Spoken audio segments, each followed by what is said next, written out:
Hello hello hello hello hello. So hello guys, welcome to the Hindu club. मैं आपको बड़ी जल्दी rapid वे में थोड़ा एक्सप्लेन कर दूं हिंदू क्लब का पर्पस क्या है। आप सभी का बहुत बहुत स्वागत है। सबसे पहले हिंदू क्लब में क्या होगा, we will discuss the important section of the Hindu newspaper in like एकदम रैपिड पेस पे। ठीक है, एक बार मैं स्टार्ट करूंगा बोलना, उसके बाद से लेके मैं टाइमर ऑन करूंगा और मैं पूरी आपकी रिवीजन कराऊंगा। उसके बाद जब टाइमर स्टॉप होगा हम रिवाइज कर देंगे। उसके बाद मैं कुछ क्वेश्चंस लूंगा और हम इस लाइव को एंड करेंगे। We will repeat this every day, Monday to Saturday 9 PM पर। ठीक है, if you want to be a part of the Hindu club, जो लोग इसको यूट्यूब या किसी और प्लेटफॉर्म पे देखेंगे, you can visit www.godsepro.com। Free course है, अब जाइए एनरोल करिए, बहुत मजा आने वाला है। ठीक है जी, तैयार हो? स्टार्ट करते हैं बिना किसी डिले के। So hello guys, welcome to the Hindu club where we are joined live by more than 200 aspirants. हम लोग कवर करने वाले हैं, रिवाइज करने वाले हैं आज यानी कि 3 February का द हिंदू के इंपॉर्टेंट सेक्शन एक रैपिड तरीके से। चलिए तैयार हो जाए, स्टार्ट करते हैं। सबसे पहला आर्टिकल हमने स्किप कर दिया। क्यों कर दिया स्किप? हमने इसीलिए किया है, जितने भी आर्टिकल्स बजट को लेके अगले एक हफ्ते आएंगे हम उसको हमारे डिटेल्ड इकोनॉमिक सर्वे के लेक्चर में कवर करेंगे। ये भी एक फ्री ऑफ कॉस्ट लेक्चर है। 9 February को इसका पार्ट 1 होगा, 12 February को इसका पार्ट 2 होगा। अगेन आप रजिस्टर कर सकते हो www.godsepro.com पर, जहां आपको करंट अफेयर्स कॉन्सर्ट नाम का एक कोर्स मिलेगा, वहां पर ये लेक्चर आपको मिल जाएगा। ठीक है जी, उसके बाद अब हम देखते हैं दूसरा आर्टिकल। दूसरे आर्टिकल में बात किस चीज की होती है? दूसरे आर्टिकल में बात होती है FIR को लेके। देखो भैया, बात ये होती है, आर्ग्यूमेंट क्या था? आर्ग्यूमेंट बड़ा ही सिंपल था। आपको मैं थोड़े आसान शब्दों में समझाने की कोशिश करता हूं। एक रेप केस हुआ था जिसकी जो FIR है वो लीक हो गई थी और ऑनलाइन पब्लिकली डिस्प्ले हो गई थी। ठीक है, तो इस केस में आर्ग्यूमेंट ये था कि यार FIR लीक किसने करी, और दूसरा कि FIR लीक कैसे हुई। तो गवर्नमेंट ने जो आर्ग्यूमेंट दिया वो ये था कि एक crime and criminal tracking network and system होता है, ये सिस्टम में कोई ग्लिच था जिसकी वजह से FIR लीक हो गई। ये सिस्टम को मॉनिटर कौन करता है, कौन एडमिनिस्टर करता है? National crime records bureau. National crime records bureau के बारे में कुछ इंपॉर्टेंट इंफॉर्मेशन, जैसे कि मिनिस्ट्री ऑफ होम अफेयर्स के अंदर आता है। उसी के साथ में it functions as a repository of information on crime and criminals. और हाँ जी, सब याद रखना, releases crime in India report, ये बात आपको याद रखनी है। उसी के साथ में एक ट्रिविया बताऊं, यूपीएससी आपसे बड़ा सिंपल क्वेश्चन पूछ सकता है, बड़ा प्यारा क्वेश्चन पूछ सकता है। FIR first information report IPC के अंदर आती है या CRPC के अंदर आती है? खैर अब तो नए नए लॉज हैं, बट याद रखना it was under section 154 of the code of criminal procedure. ठीक है सर, इतनी बात याद रहेंगी। आगे चलते हैं, आगे चलते हैं। अगला आर्टिकल आता है कांगो में जो कॉन्फ्लिक्ट है उसके ऊपर। भैया देखो, ये कॉन्फ्लिक्ट क्या है, इसका ओरिजिन थोड़ा सा जल्दी समझ लो। एक कंट्री है रवांडा, दूसरी कंट्री है डेमोक्रेटिक रिपब्लिक ऑफ कांगो। यहां पर जो आपकी रवांडा कंट्री है, यहां पर एक टाइम पर एक जेनोसाइड हुआ था। एक एथनिक कम्युनिटी थी जिसका नाम था तुत्सी। ये देखो, तुत्सी। इस कम्युनिटी का जब जेनोसाइड हुआ था, तो जिन्होंने करा था वो लोग रवांडा से छोड़कर डेमोक्रेटिक रिपब्लिक ऑफ कांगो में आ गए थे। ठीक है, अब क्या हो रहा है, अब डेमोक्रेटिक रिपब्लिक ऑफ कांगो के जो तुत्सी ग्रुप हैं, वो लोगों ने आर्म्स पिक करे हैं against the people who had done the genocide in the past. उन्हीं में से एक ग्रुप है M23 कोएलिशन, और इसको बैक करती है कौन?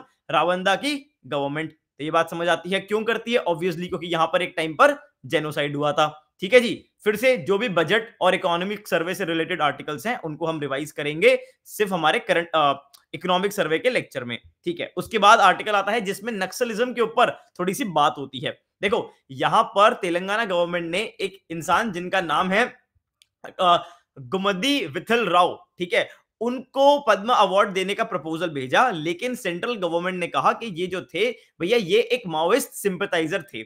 अब माओइज्म क्या है, नक्सलिज्म क्या है, एक सिंगल पीडीएफ में हमने कवर किया है। मात्र 25 रुपए पे आपको ये पीडीएफ हमारी वेबसाइट से मिल जाएगी। आप जाकर यहां पर पूरे टॉपिक को कॉम्प्रिहेंसिवली कवर कर सकते हैं। बहुत बढ़िया। उसके बाद आर्टिकल आता है सब्सिडीज फॉर फॉसिल फ्यूल्स। देखो भाई, इसमें क्या बात हुई थी, इसमें बड़ा अच्छा एक डायग्राम था। बात ये हुई थी कि जो सब्सिडीज है ना, वो किस किस टाइप्स की होती हैं। फॉसिल फ्यूल्स को यूज करने के लिए गवर्नमेंट गिव सब्सिडीज। अब ये जो सब्सिडीज होती हैं ये एक्सप्लिसिट सब्सिडीज होती हैं जो ओपनली एकदम एक्सप्लिसिटली दी जाती हैं और इम्प्लिसिट होती हैं। एक्सप्लिसिट सब्सिडीज कंजम्पशन और प्रोडक्शन सब्सिडी होती हैं और जो इम्प्लिसिट होती हैं वो air pollution, forgone VAT, climate change और उसी के साथ में रोड यूज। तो एक तो ये समझना था। दूसरा जो डायग्राम था वो इंडिकेट करता था कि हम इन सब्सिडीज को कैसे रिड्यूस कर सकते हैं। अगेन पर पर्सन जो सब्सिडी है उसकी कॉस्ट इंडिया में सिर्फ $3 है, इतनी कम। और जबकि जो कंट्रीज जो फॉसिल फ्यूल का प्रोडक्शन करती हैं जैसे कि सऊदी अरेबिया, वेनेजुएला, यहां पर जो पर कैपिटा सब्सिडीज हैं वो बहुत ज्यादा हैं। तो ये पॉइंट भी आप यूज कर सकते हो अपनी आंसर राइटिंग में। ठीक है जी, समझ आता है। अब देखो, ये देखो वैसे आपके एग्जाम के लिए इतना इंपॉर्टेंट नहीं है, लेकिन यूसीसी उत्तराखंड ने जो रिलीज करा है उसमें जो आपकी लिव इन रिलेशनशिप है, अगर आप एक लिव इन रिलेशनशिप में एंटर करते हो, आपको अपनी लिव इन रिलेशनशिप क्या करानी पड़ेगी? रजिस्टर करानी पड़ेगी। अब भाई ये तो बड़ी दिक्कत की बात है, तभी मैंने लिखा ये फंस गया। ये तो आपकी जो राइट टू प्राइवेसी है उसका कंप्लीट वायलेशन है। यही आर्टिकल आपको बताता था, इससे ज्यादा इसमें पढ़ने की कोई जरूरत नहीं है। हाँ जी, पर फंडामेंटल राइट्स आपको जरूर पढ़ना है। ठीक है, उसके बाद ये देखो legal systems under which citizenship is acquired. हम लोगों ने ये पूरा टॉपिक बहुत डिटेल में कवर किया था हमारे करंट अफेयर्स पंचायत कोर्स में। ये बात आपको मालूम है, जिन स्टूडेंट्स ने वो अटेंड करा है उनको ये बात मालूम है। फिर भी मैं आपको ब्रीफ में बता दूं, इंडिया में आप सिटीजनशिप को अक्वायर कर सकते हो 5 तरीकों से। ये 5 तरीके सिटीजनशिप एक्ट में मेंशन्ड है, ना कि कॉन्स्टिट्यूशन में। इसी तरीके से आपकी सिटीजनशिप जा सकती है 3 तरीके से, रिनंसिएशन, टर्मिनेशन और डेप्रीवेशन। अब जिन भी लोगों ने सिटीजनशिप अक्वायर करी है इन 5 तरीकों में से, उसमें हमारा फोकस है बी पे, जहां पर बाय बर्थ। अच्छा, आज के न्यूज़पेपर में ये 2 टर्म मेंशन थी, उस सॉली एंड उस सैंग्विनिस। इसका क्या मतलब होता है? उस सॉली का मतलब होता है अगर आपने बर्थ लिया, भाई आपके पेरेंट्स कोई भी थे, आपको सिटीजनशिप मिलेगी। और उस सैंग्विनिस का क्या मतलब है कि भाई आपको, अगर आपके जो पेरेंट्स हैं उनके ऊपर डिपेंड करेगा कि आपकी सिटीजनशिप होनी चाहिए या नहीं होनी चाहिए। इंडिया के केस में 1986 तक जो सॉली का प्रिंसिपल था, लेकिन उसके बाद से उस सैंग्विनिस हम फॉलो करते हैं। यूएस में because of the 14th amendment आज तक उस सॉली का प्रिंसिपल ही यूज होता है। ठीक है, इस पैराग्राफ को पढ़ोगे और इस डायग्राम से रिलेट करोगे तो समझ पाओगे। बहुत बढ़िया। उसके बाद एक बोरिंग सा आर्टिकल आता है कि देखो, आपने सुना होगा हम जीनोम सीक्वेंसिंग कर रहे हैं। जीनोम सीक्वेंसिंग में जब हम एआई को यूज करेंगे तो बहुत सारा पर्सनल डेटा है जो यूज होगा। अब इस पर्सनल डेटा का लीक हो सकता है, और लीक होगा तो वो प्राइवेसी इशू है। तो आज हमने 2 प्राइवेसी इशू देखे, एक तो एआई के केस में जीनोम सीक्वेंसिंग में, और दूसरा लिव इन रिलेशनशिप के केस के अंदर। यही मेजर आर्टिकल्स थे। इसमें से अगर मैं बोलूं, यहां पर आपको सिटीजनशिप पे यूपीएससी क्वेश्चन पूछ सकता है इस बार प्रीलिम्स में। ये टॉपिक इंपॉर्टेंट नहीं है, बट एज एन एग्जांपल आप इसको यूज कर सकते हो। ये टॉपिक बहुत बहुत ज्यादा इंपॉर्टेंट है, आपको ये सब्सिडीज मालूम होनी चाहिए। और आंसर राइटिंग में इंडिया $3 का जो सब्सिडी कॉस्ट है इसको आप कोट करके आ सकते हो एज एन इंट्रोडक्शन। उसी के साथ में अगर मैं बात करूं, नक्सलिज्म को आपको प्रिपेयर वैसे भी कर लेना चाहिए।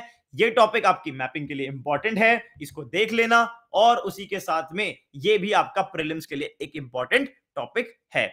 इसीलिए मात्र अगर मैं बोलूं, हमने लेस देन 10 मिनट्स में पूरी रिवीजन कर दी आज के न्यूज़पेपर की। अगर आपको कोई डाउट है आप मुझसे पूछ सकते हो अगले 5 मिनट। जो लोग भी लाइव अटेंड कर रहे हैं उनके पास क्यूएनए के लिए एक अपॉर्चुनिटी होगी। अगर आप यूट्यूब या किसी और प्लेटफॉर्म पे देख रहे हो तो भाई अभी किस चीज का वेट कर रहे हो? वेबसाइट पे आओ और हमारे हिंदू क्लब में रजिस्टर करो। Thank you so much.